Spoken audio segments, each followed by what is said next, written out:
Guy I just met and hooked up with assumed I gave him an STD and ghosted me.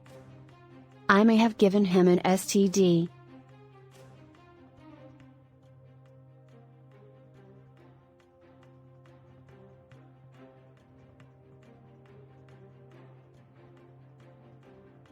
Firstly, I would very much appreciate comments refraining from judgment or criticism. I know I should have been safer and already feel guilty and have learned my lesson at this point. Anyway, on to the story. I met a guy on Tinder and we seemed to have amazing chemistry. Texted for a few days and then met up for drinks later that week.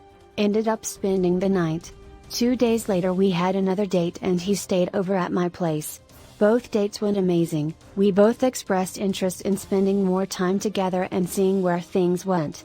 We had a lot in common professionally and personally and the sex was great. We did not use condoms any of the times we had sex and the closest we came to any discussion of protection was him asking, "Are you on birth control?" Well, after our second date he ghosted.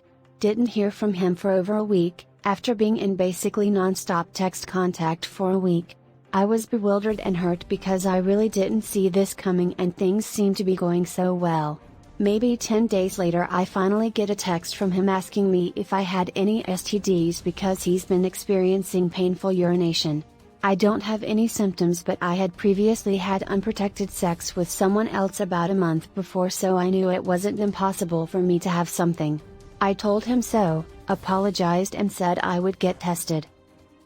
I have since been to the doctor for a test but the results will not be back for 7 to 10 days. Upon receiving results, I will text him, as well as the other person I was with, and let him know out of courtesy, but I'm sure the ship has sailed on any future dating with this guy either way. I'm still hurt a bit because I guess I felt like things were going so well that I'm surprised that of all things, this is what caused a problem. I don't have a history of STDs or transmitting them to people. I'm actually usually in long-term relationships and rarely single, so this isn't a situation I've ever had to deal with before. If we both made a mutual decision to not use protection, and I did give him something inadvertently, is that really solely my fault? I didn't lie to him and knowingly transmit anything to him, and I didn't cheat on him. To me, this just seems like kind of an unfortunate consequence of two people making a poor decision together. Is this normal behavior considering the circumstances?